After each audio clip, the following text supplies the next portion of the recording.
ਹੋਣਹਾਰ ਵਿਦਿਆਰਥੀਓ, ਅੱਜ ਅਸੀਂ ਤੁਹਾਡੀ 12ਵੀਂ ਜਮਾਤ ਦੇ ਲਾਜ਼ਮੀ ਪੰਜਾਬੀ ਦੇ ਵਿਸ਼ੇ ਸੰਖੇਪ ਰਚਨਾ 'ਤੇ ਵਿਚਾਰ ਚਰਚਾ ਕਰਾਂਗੇ। ਇਸ ਵਿੱਚ ਅਸੀਂ ਦੇਖਾਂਗੇ ਕਿ ਸੰਖੇਪ ਰਚਨਾ ਕਿਸ ਨੂੰ ਕਹਿੰਦੇ ਆ, ਮੂਲ ਰਚਨਾ ਕੀ ਹੁੰਦੀ ਹੈ ਔਰ ਸੰਖੇਪ ਰਚਨਾ ਕਰਨ ਦੇ ਕਿਹੜੇ-ਕਿਹੜੇ ਨਿਯਮ ਨੇ ਜਿਨ੍ਹਾਂ ਦੇ ਆਧਾਰ 'ਤੇ ਕਿਸੇ ਮੂਲ ਰਚਨਾ ਨੂੰ ਅਸੀਂ ਸੰਖੇਪ ਦੇ ਵਿੱਚ ਲਿਖ ਸਕਦੇ ਹਾਂ। ਸੋ ਇਸ ਵਿਸ਼ੇ 'ਤੇ ਵਿਚਾਰ ਚਰਚਾ ਕਰਨ ਤੋਂ ਪਹਿਲਾਂ ਅਸੀਂ ਤੁਹਾਨੂੰ ਮੂਲ ਰਚਨਾ ਅਤੇ ਸੰਖੇਪ ਰਚਨਾ ਦੇ ਕੁਝ ਇੱਕ ਨਮੂਨੇ ਦਿਖਾਉਣ ਦਾ ਪ੍ਰਯਾਸ ਕਰਦੇ ਹਾਂ। ਔਰ ਇਹਦੇ ਵਿੱਚ ਤੁਸੀਂ ਦੇਖ ਰਹੇ ਹੋ ਕਿ ਇਹ ਇੱਕ ਰਚਨਾ ਹੈ। ਅਰਦਾਸ ਦਾ ਅਸਲ ਮੰਤਵ ਦਾਤਾਂ ਮੰਗਣੀਆਂ ਨਹੀਂ, ਵਾਹਿਗੁਰੂ ਤਾਂ ਸਾਡੇ ਅੰਦਰ ਦੀਆਂ ਜਾਣਦਾ ਹੈ। ਔਰ ਇਸ ਵਿੱਚ ਇਹ ਮੂਲ ਰਚਨਾ ਹੈ ਜਿਸ ਦੇ ਵਿੱਚ ਦੱਸਿਆ ਗਿਆ ਹੈ ਕਿ ਇਸ ਰਚਨਾ ਦੇ ਅੰਦਾਜ਼ਨ ਸ਼ਬਦ ਕਿੰਨੇ ਨੇ। ਔਰ ਦੂਸਰੇ ਪਾਸੇ ਤੁਸੀਂ ਦੇਖ ਰਹੇ ਹੋ ਕਿ ਇੱਕ ਸਿਰਲੇਖ ਦਿੱਤਾ ਹੈ ਅਰਦਾਸ ਦਾ ਮੰਤਵ, ਔਰ ਇਸੇ ਹੀ ਮੂਲ ਰਚਨਾ ਦੀ 78 ਕੁ ਸ਼ਬਦਾਂ ਦੇ ਕਰੀਬ ਸੰਖੇਪ ਰਚਨਾ ਕੀਤੀ ਗਈ ਹੈ। ਇਸੇ ਤਰ੍ਹਾਂ ਹੀ ਸਾਡੇ ਕੋਲ ਇੱਕ ਦੂਸਰੀ ਮਿਸਾਲ ਹੈ ਜਿਸ ਵਿੱਚ ਅੰਗਰੇਜ਼ੀ ਦੇ ਇੱਕ ਲਿਖਾਰੀ ਨੇ ਕਿਹਾ ਹੈ ਕਿ ਰਾਤ ਨੂੰ ਛੇਤੀ ਸੌਂ ਜਾਣ ਨਾਲ ਅਤੇ ਸਵੇਰੇ ਤੜਕੇ ਉੱਠਣ ਨਾਲ ਸਿਹਤ, ਧਨ ਅਤੇ ਬੁੱਧੀ ਤਿੰਨੇ ਪ੍ਰਾਪਤ ਹੁੰਦੇ ਹਨ। ਇਹ ਇੱਕ ਮੂਲ ਰਚਨਾ ਹੈ ਜਿਹਦੇ 159 ਦੇ ਕਰੀਬ ਸ਼ਬਦ ਨੇ ਔਰ ਇਸ ਦੀ ਅੱਗੇ ਸੰਖੇਪ ਰਚਨਾ ਕੀਤੀ ਹੈ ਜਿਹਦਾ ਸਿਰਲੇਖ ਦਿੱਤਾ ਗਿਆ ਤੜਕੇ ਉੱਠਣਾ, ਛੇਤੀ ਸੌਣ ਅਤੇ ਤੜਕੇ ਉੱਠਣ ਵਾਲੇ। ਇਹ ਸੰਖੇਪ ਰਚਨਾ ਦਾ ਇੱਕ ਸਾਡੇ ਕੋਲ ਨਮੂਨਾ ਹੈ। ਇਸੇ ਤਰ੍ਹਾਂ ਹੀ ਅੱਗ ਦੀ ਸੁਵਰਤੋਂ ਇਨਸਾਨ ਕਰਦੇ ਰਹੇ ਹਨ ਜਿਸ ਦੀ ਪ੍ਰਤਾਪੀ ਸ਼ਕਤੀ ਕਾਰਨ ਹੀ ਅੱਗ ਨੂੰ ਅਗਨੀ ਦੇਵਤਾ ਕਿਹਾ ਹੈ। ਇਹ ਮੂਲ ਰਚਨਾ ਵੀ ਤੁਹਾਡੇ ਪਾਠ ਦੇ ਵਿੱਚ ਪਹਿਲਾਂ ਹੀ ਦਿੱਤੀ ਹੈ, ਤੁਹਾਡੀ ਕਿਤਾਬ 'ਚ ਦਿੱਤੀ ਹੈ। ਇਸ ਦੇ ਅੰਦਾਜ਼ਨ ਸ਼ਬਦ 125 ਦੇ ਕਰੀਬ ਨੇ। ਇਹ ਵੀ ਇੱਕ ਮੂਲ ਰਚਨਾ ਹੈ ਜਿਸ ਦੀ ਸੰਖੇਪ ਰਚਨਾ ਕੀਤੀ ਗਈ ਹੈ ਔਰ ਉਹਦਾ ਸਿਰਲੇਖ ਹੀ ਦਿੱਤਾ ਗਿਆ ਅੱਗ ਦੀ ਉਪਯੋਗੀ ਵਰਤੋਂ। ਇਹ 47 ਸ਼ਬਦਾਂ ਦੇ ਵਿੱਚ ਹੈ। ਸੋ ਇਹ ਅਸੀਂ ਤੁਹਾਨੂੰ ਦੱਸਣ ਦਾ ਸਿਰਫ ਇੰਨਾ ਹੀ ਯਤਨ ਕੀਤਾ ਹੈ ਕਿ ਜਿਹੜੀ ਸੰਖੇਪ ਰਚਨਾ ਹੈ ਅਤੇ ਮੂਲ ਰਚਨਾ ਹੈ। ਮੂਲ ਰਚਨਾ ਕੀ ਹੈ? ਉਹ ਰਚਨਾ ਹੈ ਜਿਸ ਦੀ ਅਸੀਂ ਸੰਖੇਪ ਰਚਨਾ ਕਰਨੀ ਹੈ, ਅਤੇ ਸੰਖੇਪ ਰਚਨਾ ਮੂਲ ਰਚਨਾ ਦਾ ਹੀ ਇੱਕ ਛੋਟਾ ਸੰਖੇਪ ਰੂਪ ਹੁੰਦਾ ਹੈ। ਔਰ ਇਸ ਨੂੰ ਸਮਝਣ ਤੋਂ ਪਹਿਲਾਂ ਅਸੀਂ ਤੁਹਾਨੂੰ ਦੱਸਣਾ ਚਾਹਾਂਗੇ ਕਿ ਸੰਖੇਪ ਰਚਨਾ ਅਸਲ ਵਿੱਚ ਅਜਿਹੀ ਰਚਨਾ ਹੁੰਦੀ ਹੈ ਜੋ ਮੂਲ ਰਚਨਾ ਦੇ ਹੀ ਸਮੁੱਚੇ ਭਾਵ ਨੂੰ ਲਿੰਗ, ਵਚਨ, ਕਾਲ ਨੂੰ ਬਦਲੇ ਬਗੈਰ 1/3 ਸੰਖੇਪ ਜਾਂ ਛੋਟੇ ਰੂਪ ਵਿੱਚ ਬਿਆਨ ਕਰਦੀ ਹੈ। ਅਸੀਂ ਕਹਿ ਸਕਦੇ ਹਾਂ ਕਿ ਬਹੁਤੇ ਸ਼ਬਦਾਂ ਨੂੰ ਘੱਟ ਸ਼ਬਦਾਂ ਵਿੱਚ ਬਿਆਨ ਕਰਨ ਵਾਲਾ ਮੂਲ ਰਚਨਾ ਦਾ ਹੀ ਛੋਟਾ ਅਤੇ ਸੰਖੇਪ ਰੂਪ ਸੰਖੇਪ ਰਚਨਾ। ਇਹ ਸੰਖੇਪ ਰਚਨਾ ਐਡਾ ਆਸਾਨ ਵੀ ਨਹੀਂ ਹੁੰਦਾ ਕਿ ਅਸੀਂ ਬੜੀ ਆਸਾਨੀ ਦੇ ਨਾਲ ਕਰ ਸਕਦੇ ਹਾਂ। ਇਹਦੇ ਲਈ ਸਭ ਤੋਂ ਪਹਿਲਾਂ ਜ਼ਰੂਰੀ ਜਿਹੜਾ ਨੁਕਤਾ ਬਣਦਾ ਹੈ ਉਹ ਹੈ ਕਿ ਜਿਹੜੀ ਮੂਲ ਰਚਨਾ ਦੀ ਅਸੀਂ ਸੰਖੇਪ ਰਚਨਾ ਕਰਨੀ ਹੈ ਉਸ ਮੂਲ ਰਚਨਾ ਨੂੰ ਵਾਰ-ਵਾਰ ਪੜ੍ਹਿਆ ਜਾਵੇ, ਉਸ ਦੇ ਅਰਥਾਂ ਨੂੰ ਸਮਝਿਆ ਜਾਵੇ, ਉਸ ਦੇ ਵਿੱਚ ਕਿਹੜੇ-ਕਿਹੜੇ ਬੇਲੋੜੇ ਦੁਹਰਾਓ, ਮਿਸਾਲਾਂ, ਉਪਮਾਵਾਂ ਆ ਰਹੀਆਂ ਨੇ ਉਹਨਾਂ ਨੂੰ ਧਿਆਨ ਵਿੱਚ ਰੱਖ ਕੇ ਉਹਨਾਂ ਨੂੰ ਚੰਗੀ ਤਰ੍ਹਾਂ ਸਮਝ ਲਿਆ ਜਾਏ। ਕਿਉਂਕਿ ਜਿੰਨੀ ਦੇਰ ਤੱਕ ਅਸੀਂ ਮੂਲ ਰਚਨਾ ਨੂੰ ਸਮਝਦੇ ਨਹੀਂ ਓਨੀ ਦੇਰ ਤੱਕ ਨਾ ਹੀ ਅਸੀਂ ਸੰਖੇਪ ਰਚਨਾ ਕਰ ਸਕਦੇ ਹਾਂ ਅਤੇ ਨਾ ਹੀ ਉਹਦਾ ਢੁਕਵਾਂ ਕੋਈ ਸਿਰਲੇਖ ਦੇ ਸਕਦੇ ਹਾਂ। ਔਰ ਇਸ ਦਾ ਦੂਸਰਾ ਨਿਯਮ ਕੀ ਹੈ ਕਿ ਸੰਖੇਪ ਰਚਨਾ ਮੂਲ ਰਚਨਾ ਦਾ ਕਿੰਨਾ ਕੁ ਹਿੱਸਾ ਹੋਣੀ ਚਾਹੀਦੀ ਹੈ। ਭਾਵੇਂ ਕਿ ਜੇ ਮੂਲ ਰਚਨਾ ਦੀ ਅਸੀਂ ਸੰਖੇਪ ਰਚਨਾ ਕਰਨੀ ਹੈ ਤਾਂ ਉਹ ਕਿੰਨੇ ਕੁ ਸ਼ਬਦਾਂ 'ਚ ਹੋਣੀ ਚਾਹੀਦੀ ਹੈ। ਇਸ ਵਿੱਚ ਕਰੀਬ 1/3 ਹਿੱਸਾ ਹੁੰਦਾ ਹੈ ਸੰਖੇਪ ਰਚਨਾ ਮੂਲ ਰਚਨਾ ਦਾ। ਮੰਨ ਲਓ ਜਿਹੜੀ ਮੂਲ ਰਚਨਾ ਹੈ ਉਹਦੇ ਸ਼ਬਦ 99 ਜਾਂ ਇਸ ਦੇ ਆਸ-ਪਾਸ ਹਨ ਤਾਂ ਉਸ ਦੇ ਲਈ ਸੰਖੇਪ ਰਚਨਾ ਦੇ ਸ਼ਬਦ ਕਿੰਨੇ ਹੋਣਗੇ? ਮੂਲ ਰਚਨਾ ਦਾ ਤੀਸਰਾ ਹਿੱਸਾ।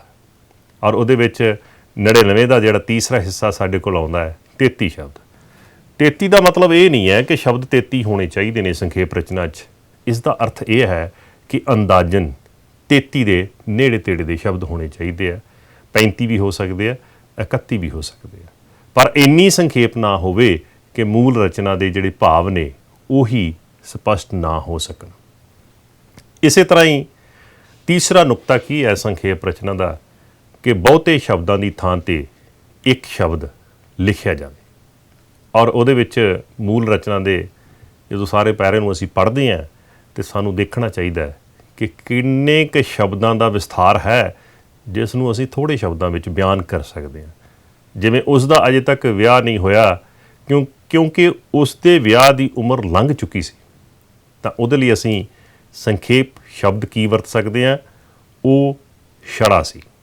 14 ਸ਼ਬਦਾਂ ਨੂੰ ਅਸੀਂ 3 ਸ਼ਬਦਾਂ ਵਿੱਚ ਬਿਆਨ ਕਰ ਦਿੱਤਾ। ਭਾਵ ਉਹੀ ਨੇ, ਵਿਚਾਰ ਉਹੀ ਨੇ, ਸ਼ਬਦਾਂ ਦਾ ਵਾਧਾ ਘਾਟਾ ਹੈ। ਸੋ ਸੰਖੇਪ ਰਚਨਾ ਦੇ ਵਿੱਚ ਇਹ ਨਿਯਮ ਵੀ ਬਹੁਤ ਮਹੱਤਵਪੂਰਨ ਹੈ। ਸੋ ਇਸੇ ਤਰ੍ਹਾਂ ਹੀ ਸੰਖੇਪ ਰਚਨਾ ਦਾ ਅਗਲਾ ਨਿਯਮ ਕੀ ਹੈ ਕਿ ਲੋੜੀਂਦੇ ਮੁਹਾਵਰਿਆਂ ਦੀ ਵਰਤੋਂ ਕਰੋ। ਜਿੱਥੇ ਕਿਤੇ ਬਹੁਤੀਆਂ ਗੱਲਾਂ ਦੀ ਥਾਂ 'ਤੇ, ਬਹੁਤੇ ਸ਼ਬਦਾਂ ਦੀ ਥਾਂ 'ਤੇ, ਬਹੁਤੇ ਵਿਚਾਰਾਂ ਦੀ ਥਾਂ 'ਤੇ ਅਸੀਂ ਮੁਹਾਵਰੇ ਦਾ ਇਸਤੇਮਾਲ ਕਰ ਸਕਦੇ ਹੋਈਏ, ਤਾਂ ਉੱਥੇ ਬਹੁਤੇ ਸ਼ਬਦਾਂ ਦੀ ਥਾਂ ਇੱਕ ਸ਼ਬਦ ਦਾ ਇਹ ਵੀ ਇੱਕ ਅਹਿਮ ਨੁਕਤਾ ਬਣ ਜਾਂਦਾ ਹੈ। ਜਿਵੇਂ ਰਾਜਨ ਦਾ ਗਿਆਨ ਆਪਣੇ ਘਰ ਤੱਕ ਸੀਮਿਤ ਹੈ। ਰਾਜਨ ਨੂੰ ਬਾਹਰਲੀ ਦੁਨੀਆ ਦਾ ਕੋਈ ਬਹੁਤਾ ਗਿਆਨ ਨਹੀਂ ਹੈ। 18 ਸ਼ਬਦ ਨੇ, ਤਾਂ ਇਸ ਨੂੰ ਤੁਸੀਂ ਮੁਹਾਵਰੇ ਦੇ ਰੂਪ 'ਚ ਕਿਵੇਂ ਬਿਆਨ ਕਰ ਸਕਦੇ ਹੋ ਕਿ ਰਾਜਨ ਖੂਹ ਦਾ ਡੱਡੂ ਹੈ। 5 ਸ਼ਬਦ ਨੇ।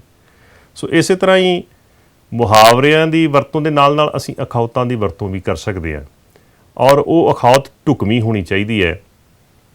ਜਿਵੇਂ ਮੈਂ ਤਾਂ ਇਹੀ ਜਾਣਦਾ ਹਾਂ ਕਿ ਜਿਹੜਾ ਸੱਚ ਦੇ ਕਠਨ ਰਸਤੇ 'ਤੇ ਨੇਕ ਨੀਅਤ ਨਾਲ ਚੱਲਦਾ ਰਹਿੰਦਾ ਹੈ, ਦੁਨੀਆ ਉਸ ਦੀ ਚਾਰ ਚੁਫੇਰੇ ਸ਼ਲਾਘਾ ਕਰਦੀ ਨਹੀਂ ਥੱਕਦੀ। ਇਸ ਵਾਕ ਦੇ ਵਿੱਚ 27 ਸ਼ਬਦ ਹਨ। ਤੋ ਇਸ ਲਈ ਅਸੀਂ ਅਖਾਉਤ ਕੀ ਵਰਤ ਸਕਦੇ ਹਾਂ?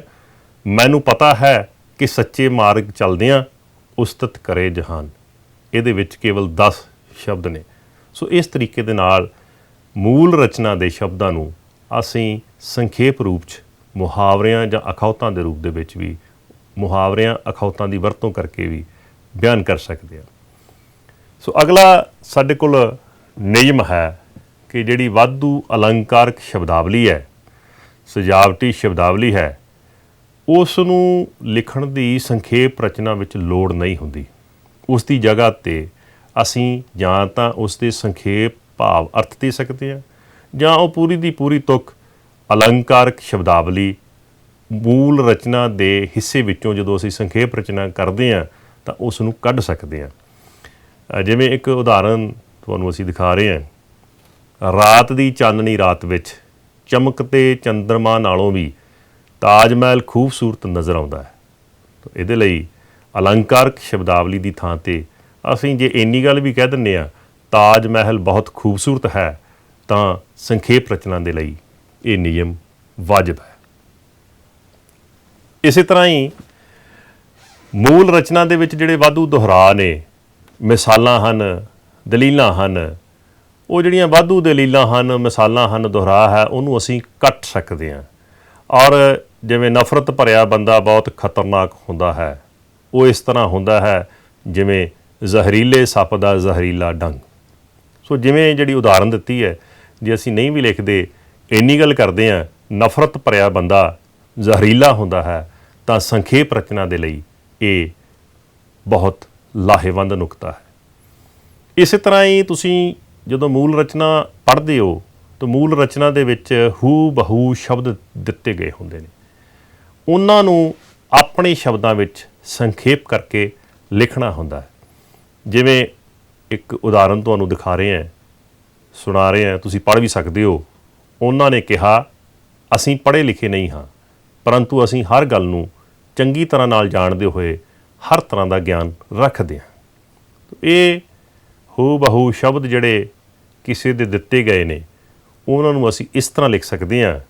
ਉਹਨਾਂ ਨੇ ਕਿਹਾ ਕਿ ਉਹ ਅਨਪੜ੍ਹ ਹੋਣ ਦੇ ਬਾਵਜੂਦ ਗਿਆਨਵਾਨ ਹਨ।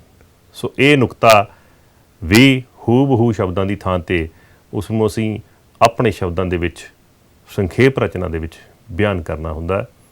ਸੋ 9ਵਾਂ ਨਿਯਮ ਹੈ ਕਿ ਸੰਖੇਪ ਰਚਨਾ ਦਾ ਜਿਹੜਾ ਪੁਰਖ ਹੈ, ਜਾਂ ਹੂ ਬਹੂ ਸ਼ਬਦਾਵਲੀ ਨੂੰ ਛੱਡ ਕੇ ਜਿਹੜਾ ਸੰਖੇਪ ਰਚਨਾ ਦਾ ਪੁਰਖ ਹੈ, ਜਾਂ ਵਚਨ ਹੈ, ਲਿੰਗ ਹੈ, ਕਾਲ ਹੈ, ਉਹ ਮੁੱਖ ਰਚਨਾ ਵਾਲਾ ਹੀ ਰਹਿੰਦਾ ਹੈ। ਉਸ ਨੂੰ ਅਸੀਂ ਬਦਲਣਾ ਨਹੀਂ ਹੁੰਦਾ। ਮੰਨ ਲਓ ਕੁਝ ਵਾਕ ਤੁਹਾਨੂੰ ਅਸੀਂ ਦਿਖਾ ਰਹੇ ਹਾਂ, ਤੁਸੀਂ ਪੜ੍ਹ ਸਕਦੇ ਹੋ। ਉਹਨਾਂ ਨੇ ਕਿਹਾ ਕਿ ਉਹ ਪੜ੍ਹੇ ਲਿਖੇ ਨਹੀਂ ਹਨ। ਇਸ ਵਿੱਚ ਪੁਰਖ, ਤੀਸਰਾ ਪੁਰਖ ਹੈ ਉਹਨਾਂ। ਇਹਦੀ ਜਗ੍ਹਾ 'ਤੇ ਮੈਂ ਨਹੀਂ ਆ ਸਕਦਾ। ਉਹਨਾਂ ਦੀ ਜਗ੍ਹਾ 'ਤੇ ਤੂੰ ਨਹੀਂ ਆ ਸਕਦਾ। ਇਸੇ ਤਰ੍ਹਾਂ ਵਚਨ ਹੈ, ਉਹਨਾਂ ਨੇ ਕਿਹਾ ਕਿ ਉਹ ਪੜ੍ਹੇ ਲਿਖੇ ਨਹੀਂ ਹਨ। ਹਨ ਬਹੁ ਵਚਨ ਹੈ, ਇਹਦੀ ਜਗ੍ਹਾ 'ਤੇ ਅਸੀਂ ਹੈ ਨਹੀਂ ਕਰ ਸਕਦੇ। ਪਰੰਤੂ ਉਹ ਤੇਰੀ ਗੱਲ ਨੂੰ, ਤੇਰੀ ਹਰ ਗੱਲ ਨੂੰ ਚੰਗੀ ਤਰ੍ਹਾਂ ਨਾਲ ਜਾਣਦੇ ਹੋਏ ਤੇਰੇ ਬਾਰੇ ਹਰ ਤਰ੍ਹਾਂ ਦਾ ਗਿਆਨ ਰੱਖਦੇ ਹਨ। ਜਿੱਥੇ ਤੇਰੇ ਬਾਰੇ ਦੀ ਗੱਲ ਹੈ ਉੱਥੇ ਤੇਰੇ ਦੂਸਰਾ ਪੁਰਖ ਹੀ ਆਵੇਗਾ, ਉਸ ਨੂੰ ਵੀ ਅਸੀਂ ਬਦਲ ਨਹੀਂ ਸਕਦੇ। ਇਸੇ ਤਰ੍ਹਾਂ ਜਿਵੇਂ ਕਾਲ ਹੈ, ਹਨ ਹੈ, ਜੇ ਵਰਤਮਾਨ ਹੈ ਮੂਲ ਰਚਨਾ ਦੇ ਵਿੱਚ, ਤਾਂ ਸੰਖੇਪ ਰਚਨਾ ਦੇ ਵਿੱਚ ਵੀ ਵਰਤਮਾਨ 'ਚ ਹੀ ਗੱਲ ਹੋਣੀ ਹੈ। ਜੇ ਮੂਲ ਰਚਨਾ ਦੇ ਵਿੱਚ ਬੀਤੇ ਕਾਲ ਦੀ ਗੱਲ ਹੈ, ਸੀ ਹੈ, ਸਨ ਹੈ, ਤਾਂ ਸੰਖੇਪ ਰਚਨਾ ਦੇ ਵਿੱਚ ਵੀ ਸੀ, ਸਨ, ਬੀਤਾ ਹੋਇਆ ਕਾਲ ਹੀ ਆਉਣਾ ਹੈ। ਜਿਵੇਂ ਵਾਕ ਦੇ ਵਿੱਚ ਹੈ, ਤੂੰ ਇਕੱਲਾ ਸੀ, ਇਕੱਲਾ ਹੈ ਅਤੇ ਇਕੱਲਾ ਹੀ ਰਹੇਗਾ। ਤੋ ਜੇ ਇੱਕ ਵਚਨ ਦੀ ਗੱਲ ਹੈ, ਇਕੱਲੇ ਦੀ ਗੱਲ ਹੈ, ਅਤੇ ਫਿਰ ਮੂਲ ਰਚਨਾ ਦੇ ਵਿੱਚ ਜਿਵੇਂ ਇਕੱਲਾ ਇੱਕ ਆ ਰਿਹਾ, ਵਚਨ ਇੱਕ ਹੈ, ਤਾਂ ਸੰਖੇਪ ਰਚਨਾ ਦੇ ਵਿੱਚ ਵੀ ਇਹ ਵਚਨ ਉਹੀ ਰਹਿਣਾ ਹੈ। ਜਿਵੇਂ ਉਹਨਾਂ ਨੇ ਕਿਹਾ ਕਿ ਉਹ ਅਨਪੜ੍ਹ ਹੋਣ ਦੇ ਬਾਵਜੂਦ ਤੇਰੇ ਬਾਰੇ ਗਿਆਨਵਾਨ ਹਨ। ਤੇਰੇ ਕੋਲੋਂ ਪਹਿਲਾਂ ਡਰਦੇ ਸੀ, ਹੁਣ ਨਹੀਂ, ਤੂੰ ਹਮੇਸ਼ਾ ਇਕੱਲਾ ਰਹੇਗਾ। ਸੋ ਇਸ ਤਰੀਕੇ ਦੇ ਨਾਲ ਇਸ ਨੁਕਤੇ ਦੇ ਤਹਿਤ ਅਸੀਂ ਮੂਲ ਰਚਨਾ ਨੂੰ ਸੰਖੇਪ ਕਰ ਸਕਦੇ ਹਾਂ। ਸੋ ਸੰਖੇਪ ਰਚਨਾ ਜਦੋਂ ਅਸੀਂ ਕਰਨੀ ਹੈ ਤਾਂ ਉਸ ਦਾ ਇੱਕ ਢੁਕਵਾਂ ਸਿਰਲੇਖ ਦੇਣਾ ਹੁੰਦਾ ਹੈ। ਅਸੀਂ ਦੇਖਦੇ ਹਾਂ ਕਿ ਜਦੋਂ ਅਸੀਂ ਮੂਲ ਰਚਨਾ ਪੜ੍ਹਦੇ ਹਾਂ, ਜਿਸ ਵਿਸ਼ੇ ਦੀ ਗੱਲ ਜ਼ਿਆਦਾ ਹੋ ਰਹੀ ਹੋਵੇ, ਜਿਸ ਵਿਸ਼ੇ ਦੁਆਲੇ ਸਾਰੀ ਰਚਨਾ ਕੇਂਦਰਿਤ ਹੋਵੇ, ਉਸੇ ਵਿਸ਼ੇ ਦੇ ਨਾਲ ਸੰਬੰਧਿਤ ਹੀ ਰਚਨਾ ਦਾ ਸਿਰਲੇਖ ਹੁੰਦਾ। ਔਰ ਜਦੋਂ ਅਸੀਂ ਮੂਲ ਰਚਨਾ ਨੂੰ ਪੜ੍ਹ ਕੇ ਅਤੇ ਸੰਖੇਪ ਰਚਨਾ ਦੇ ਵਿੱਚ ਉਸ ਦਾ ਸਿਰਲੇਖ ਲਿਖਣਾ ਹੁੰਦਾ ਹੈ, ਅਤੇ ਉਹਦੇ ਲਈ ਜ਼ਰੂਰੀ ਕੀ ਹੈ ਕਿ ਸਿਰਲੇਖ ਵਿਸ਼ੇ ਦੇ ਅਨੁਕੂਲ ਹੋਣਾ ਚਾਹੀਦਾ ਹੈ। ਰਚਨਾ ਦਾ ਕੇਂਦਰੀ ਨੁਕਤਾ ਸੰਖੇਪ ਰਚਨਾ ਦਾ ਸਿਰਲੇਖ ਬਣਦਾ ਹੈ, ਔਰ ਇਹ ਸਿਰਲੇਖ ਹੀ ਇਸ਼ਾਰਾ ਕਰਦਾ ਹੈ ਰਚਨਾ ਦੇ ਮੁੱਖ ਭਾਵ ਵੱਲ। ਔਰ ਆਮ ਤੌਰ 'ਤੇ ਰਚਨਾ ਦੇ ਆਰੰਭ ਦੇ ਵਿੱਚ, ਮੂਲ ਰਚਨਾ ਦੇ ਆਰੰਭ ਦੇ ਵਿੱਚ, ਮੂਲ ਰਚਨਾ ਦੇ ਅਖੀਰ ਦੇ ਵਿੱਚ, ਜਾਂ ਜਦੋਂ ਅਸੀਂ ਸਾਰੀ ਰਚਨਾ ਨੂੰ ਪੜ੍ਹ ਲੈਂਦੇ ਹਾਂ, ਵਾਰ-ਵਾਰ ਸਮਝ ਲੈਂਦੇ ਹਾਂ, ਅਤੇ ਸਾਨੂੰ ਇਸ ਗੱਲ ਦੀ ਸਮਝ ਆ ਜਾਂਦੀ ਹੈ ਕਿ ਇਸ ਦਾ ਸਿਰਲੇਖ ਹੀ ਹੋਏਗਾ। ਮੰਨ ਲਓ ਖੇਡਾਂ ਦੇ ਮਹੱਤਵ ਦੀ ਗੱਲ ਹੋ ਰਹੀ ਹੈ, ਖੇਡਾਂ ਦੀਆਂ ਸਾਡੇ ਮਨ ਦੀਆਂ ਅਵਸਥਾਵਾਂ ਦੇ ਵਿਕਾਸ 'ਚ ਕੀ ਮਹੱਤਵਪੂਰਨ ਉਪਲਬਧੀਆਂ, ਜਾਂ ਖੇਡਾਂ ਸਾਡੇ ਸਰੀਰ ਦੇ ਵਿਕਾਸ ਵਿੱਚ ਕਿਹੜਾ ਰੋਲ ਅਦਾ ਕਰਦੀਆਂ ਨੇ, ਅਤੇ ਇਹਦਾ ਮਤਲਬ ਖੇਡਾਂ ਦਾ ਮਹੱਤਵ ਇਹਦਾ ਸਿਰਲੇਖ ਆਏਗਾ। ਜੇ ਗੱਲ ਆਉਂਦੀ ਹੈ ਕਿ ਖੇਡਾਂ ਇੰਨੀ ਤਰ੍ਹਾਂ ਦੀਆਂ ਹੁੰਦੀਆਂ ਹਨ, ਇੰਨੀਆਂ ਇਹਦੀਆਂ ਕਿਸਮਾਂ ਹਨ, ਆਹ ਕਿਸਮ ਇਸ ਤਰੀਕੇ ਦੇ ਨਾਲ ਖੇਡੀ ਜਾਂਦੀ ਹੈ, ਤਾਂ ਉਹਦਾ ਸਿਰਲੇਖ ਆਏਗਾ ਖੇਡਾਂ ਦੀਆਂ ਕਿਸਮਾਂ। ਸੋ ਇਹ ਜਿਹੜਾ ਸੰਖੇਪ ਰਚਨਾ ਦਾ ਸਿਰਲੇਖ ਹੈ, ਇਹ ਵਿਸ਼ੇ ਦੁਆਲੇ ਕੇਂਦਰਿਤ ਹੁੰਦਾ ਹੈ, ਔਰ ਸੰਖੇਪ ਰਚਨਾ ਦੇ ਵਿੱਚ ਇਹ ਸਿਰਲੇਖ ਦੇਣਾ ਵੀ ਜ਼ਰੂਰੀ ਹੁੰਦਾ ਹੈ। ਸੋ ਰਚਨਾ ਵਿੱਚੋਂ ਹੀ ਸਿਰਲੇਖ ਦੀ ਤਲਾਸ਼ ਅਸੀਂ ਕਰਨੀ ਹੁੰਦੀ ਹੈ ਮੂਲ ਰਚਨਾ ਨੂੰ ਪੜ੍ਹ ਕੇ। ਸੋ ਆਓ ਅਸੀਂ ਇੱਕ ਸੰਖੇਪ ਰਚਨਾ ਦਾ ਅਭਿਆਸ ਕਰਕੇ ਦੇਖੀਏ। ਸੋ ਇਸ ਵਿੱਚ ਹੈ, ਤਾਜ ਮਹਿਲ ਚੰਦ ਦੀ ਤਰ੍ਹਾਂ ਮਨਮੋਹਕ, ਸੁਹਜ ਭਰਿਆ, ਖੂਬਸੂਰਤ ਨਜ਼ਾਰੇ ਵਾਲਾ, ਚੰਨ ਚਾਨਣੀ ਰਾਤ ਦੀ ਤਰ੍ਹਾਂ ਅਤਿਅੰਤ ਸੁੰਦਰ ਨਜ਼ਰ ਆਉਂਦਾ। ਸੋ ਇਹਦੇ ਵਿੱਚ ਅਲੰਕਾਰਕ ਸ਼ਬਦਾਵਲੀ ਵਰਤੀ ਹੈ, ਜਿਸ ਨੂੰ ਅਸੀਂ ਕੱਟਾਂਗੇ। ਭਾਰਤ ਵਿੱਚ ਵੱਖ-ਵੱਖ ਰਾਜਾਂ ਵਿੱਚ, ਜਿਵੇਂ ਪੰਜਾਬ, ਹਰਿਆਣਾ, ਹਿਮਾਚਲ, ਜੰਮੂ ਕਸ਼ਮੀਰ, ਰਾਜਸਥਾਨ, ਗੁਜਰਾਤ, ਬੰਗਾਲ, ਚੰਡੀਗੜ੍ਹ, ਮਹਾਰਾਸ਼ਟਰ, ਦਿੱਲੀ, ਉੜੀਸਾ, ਸਿੱਕਮ, ਲੇਹ ਲਦਾਖ, ਅਤੇ ਭਾਰਤ ਤੋਂ ਬਾਹਰ ਅਮਰੀਕਾ, ਕੈਨੇਡਾ, ਫਰਾਂਸ, ਰੂਸ, England, Japan, Pakistan, Afghanistan, New Zealand, Thailand, Australia ਆਦਿ ਵੱਖ-ਵੱਖ ਦੇਸ਼ਾਂ ਵਿੱਚੋਂ ਸੈਲਾਨੀ ਇਸ ਤਾਜ ਮਹਿਲ ਦੀ ਖੂਬਸੂਰਤੀ ਨੂੰ ਦੇਖਣ ਲਈ ਬੜੇ ਚਾਅ ਨਾਲ ਦੂਰ ਦੁਰੇਡਿਓਂ ਲੰਮਾ ਸਫ਼ਰ ਤੈਅ ਕਰਕੇ ਆਉਂਦੇ ਹਨ। ਇਹਦੇ ਵਿੱਚ ਰਾਜਾਂ ਦੀ ਗੱਲ ਕੀਤੀ ਹੈ, ਵੱਖ-ਵੱਖ ਦੇਸ਼ਾਂ ਦੇ ਨਾਂ ਲਏ ਹੈ, ਤਾਂ ਉਹਦੇ ਲਈ ਅਸੀਂ ਇਹਨਾਂ ਦੀ ਜਗ੍ਹਾ 'ਤੇ ਸਿਰਫ ਅਸੀਂ ਭਾਰਤ ਦੇ ਵੱਖ-ਵੱਖ ਰਾਜ ਲਿਖ ਸਕਦੇ ਹਾਂ, ਜਾਂ ਵਿਦੇਸ਼ ਸ਼ਬਦ ਢੁਕਵਾਂ ਲਿਖ ਸਕਦੇ ਹਾਂ। ਬਾਕੀ ਜਿਹੜਾ ਭਾਵ ਮੂਲ ਰਚਨਾ ਵਾਲਾ ਉਹੀ ਰੱਖ ਸਕਦੇ ਹਾਂ। ਇਸੇ ਤਰ੍ਹਾਂ ਅਗਲਾ ਵਾਕ ਹੈ, ਮੇਰੀ ਮਾਂ ਅਕਸਰ ਮੈਨੂੰ ਆਪਣੇ ਜ਼ਿਹਨ ਵਿਚਲੇ ਸੱਚ ਨੂੰ ਪ੍ਰਗਟਾਉਂਦੀ ਹੋਈ ਕਹਿੰਦੀ, ਕੌਮਾ ਕੌਮੇ ਸ਼ੁਰੂ ਹੋ ਕੇ ਹੂ ਬਹੂ ਸ਼ਬਦ ਨੇ, ਮੈਂ ਚੰਦ ਤਾਰਿਆਂ ਵਰਗੇ ਦੁਨੀਆ ਦੇ ਬਿਹਤਰੀਨ ਅਜੂਬੇ, ਤਾਜ ਮਹਿਲ ਵਿੱਚੋਂ ਸ਼ਾਹਜਹਾਨ ਦੀ ਬੇਗਮ ਮੁਮਤਾਜ਼ ਦੀ ਰੱਬ ਵਰਗੀ ਸੱਚੀ ਸੁੱਚੀ ਪ੍ਰੀਤ ਨੂੰ ਨਹੀਂ ਦੇਖਦੀ ਹਾਂ। ਮੈਂ ਇਸ ਵਿੱਚੋਂ ਭੁੱਖੇ ਪੇਟ ਦਿਨ ਰਾਤ ਇੱਕ ਕਰਕੇ ਖੂਨ ਪਸੀਨੇ ਦੀ ਅਣਥੱਕ ਮਿਹਨਤ ਨਾਲ ਆਪਣੀ ਗੁਰਬਤ ਦੀ ਪਰਵਾਹ ਨਾ ਕੀਤੇ ਬਗੈਰ ਤਾਜ ਮਹਿਲ ਨੂੰ ਖੂਬਸੂਰਤ ਬਣਾਉਣ ਵਾਲੇ ਖੂਬਸੂਰਤ ਹੱਥਾਂ ਦੀ ਖੂਬਸੂਰਤੀ ਨੂੰ ਦੇਖਦੀ ਹਾਂ।